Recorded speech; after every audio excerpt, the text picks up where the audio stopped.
Live from Fargo and serving you on TV, online, and on the go. This is Valley News Live at 5:30.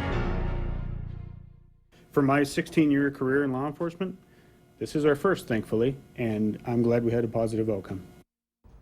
Law enforcement agents and community members alike are rejoicing after a 5-year-old Brittany Balser from Bemidji was found alive early this morning. Good evening and thanks for joining us. Balser disappeared the aftermath of a Bemidji house fire where one person was found dead yesterday. This man, Jacob Kinn, was arrested for kidnapping the 5-year-old. And authorities say if the investigation finds he is also tied to the deadly fire, he could be charged with homicide.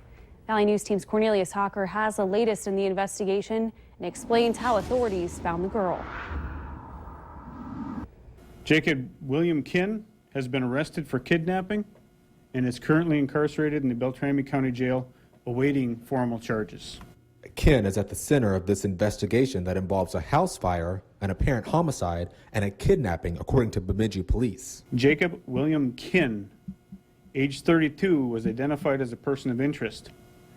Kinn voluntarily came to the Bemidji Police Department to speak with our detectives. After that conversation, Minnesota BCA agents traveled to an area near Big Fork, Minnesota, where they believed Kinn had been. They discovered fresh tire tracks. They followed the tire tracks through a wooded area where they located a pop-up camper. Inside, they found Brittany. She has been taken to a medical facility for examination and treatment. Balser's condition is unknown at this time, but people who live in the neighborhood where the girl disappeared are relieved about the outcome. We're very, very thankful because anytime a child is lost, because I've got 8 granddaughters and I know I would just be devastated if something happened to any of them. So, yeah, I'm really thankful that she's alive and she's okay and really quickly found. Now, investigators are piecing together the timeline and looking for a possible motive. In Bemidji, Cornelius Hawker, Valley News Live. Bemidji police say questions regarding Kinn's role in the house fire and apparent homicide will be answered later as the investigation continues. The name of the victim has not officially been released. And a West Fargo family can breathe a sigh of relief as their last missing child has been found. 15-year-old Preston Spangler was one of the 3 brothers who disappeared yesterday, which prompted a police search across town. West Fargo police confirmed Preston was found in Fargo today and is being taken to a medical facility to be evaluated. His 2 younger brothers, 8-year-old Jacob and 12-year-old Roman Spangler, were found safe last night. It's been 1 year since the Valley lost the 2 lives of Moorhead basketball players in a crash that rocked the community. Zach and Connor Qualvog died when their pickup rolled south of Fergus Falls. They were known as students, athletes, and brothers who touched the lives of many on and off the court. We talked to their parents today who said it was very sad for them today and that they're still hoping for some answers. Back in March, authorities said they were continuing to get tips on the fatal crash and that the investigation is still very active. They're still searching for a semi that was believed to be involved. Over the past 4 days, Grand Forks police have responded to 3 drug overdoses. And those are just the ones they know about. So far in 2016, police say they've responded to 13 overdoses, and most of them are suspected to be heroin related. 2 of them have been deadly. In response to this, the department is reminding the public to look for signs of possible drug activity and symptoms of overdose. Few could accuse the North Dakota Women's Network and the North Dakota Victims Advocates Association of not standing up for crime victims. They are, however, opposing Marsy's Law, which proponents say is a victims' rights measure. Today, those victims' rights advocates and others joined county prosecutors to voice their displeasure with Marsy's Law. They called Marsy's Law supporters a special interest group because it is funded by a California businessman. They said changing the state's constitution for that kind of group is a risky proposition. They also worry that it would actually have the reverse of its intended effect by bogging down the court system with more lawsuits. Where we're all standing together and say, yep, we can do more, let's do it. This measure is not it. This measure is constitutional. It doesn't match our statute. Earlier this month, enough petitions were collected to get Marsy's Law on the November ballot. Markets rallied today as votes are being tallied on the Brexit referendum. Brits headed to the polls today to vote on whether the UK should leave the European Union. If British voters opt out, it could affect trade in Europe and the U.S. We will update you on the results as they become available. It's beautiful out there, nice and calm for our Thursday. Will the storms hold off for another day? Well, let's find out from meteorologist Robert Hahn in First Weather. Robert? Yeah, what a difference a day makes for some folks, particularly across the Northern Valley, where yesterday at this time we were talking about temperatures in the 50s. Today, well into the 70s with lots of sunshine. 79, as a matter of fact, in Roseau, Grand Forks, and right here in the Fargo-Moorhead area.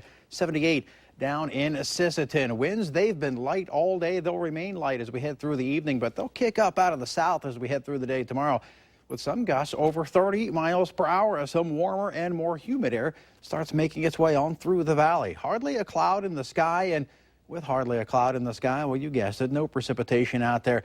None anticipated tonight. Through much of the day tomorrow, however, a few pop-up storms possible in the afternoon hours and some severe weather possible late tomorrow night. More on that a little bit later. Here in Fargo, as we head through the rest of the evening, calm winds to light winds, temperatures slowly dropping on off into the mid-70s by the 8 o'clock hour, low 70s by 9. Another night to give the AC a break over the overnight hours tonight, dipping down to around 60 here in Fargo. But as mentioned, we have several storm chances, and we'll detail those in a few minutes. Thanks, Robert.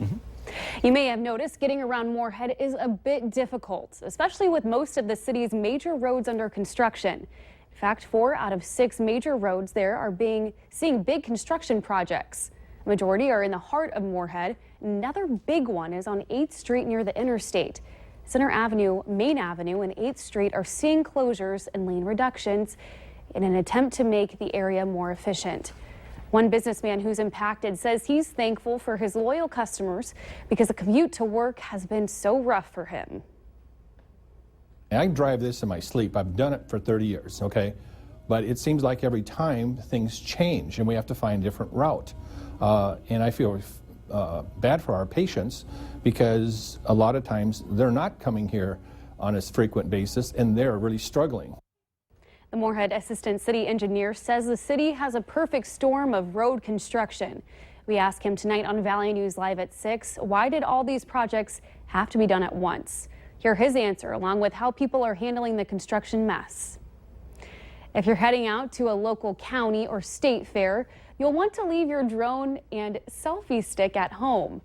That's the message from staff at the Grand Forks County Fair that just kicked off yesterday.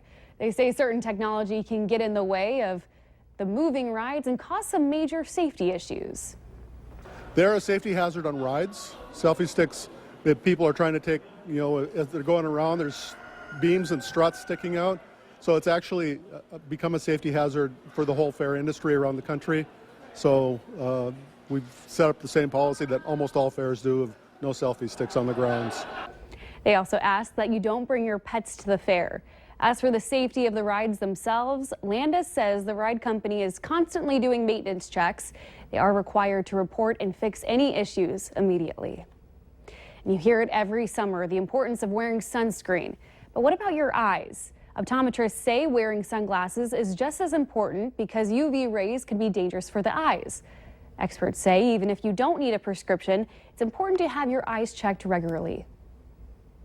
We check way more than just your prescription. We make sure that your eyes are healthy, that they're working well together. Even if you don't need a prescription, your eyes need to function as a unit to be able to get that three-dimensional look. Another reminder is for parents to get their kids' eyes checked in summer so they can start the school year off with good vision. Long lines at Hornbachers in Fargo, Moorhead, and Grand Forks today as folks queuing up for a famous summertime turkey sandwich. The occasion, the annual Gobble It Up for the United Way $5 lunch. Thanksgiving is a long way off, but the turkey-based meal most definitely is a very hot commodity today and has been for a long time. That's right, 9 years. And to kick off this big sun-baked fundraiser picnic, Hornbachers kicked in a check for $10,000. And the lunchers and munchers did the rest. Every dollar that's donated today from every customer that comes in goes directly to the United Way. All of the product is covered through donations and giveaways so that every dollar goes to the United Way and makes a difference in our community. The money goes to help fund the school supply drive, the Imagination Library Book Program, and the Summertime School Lunch Program.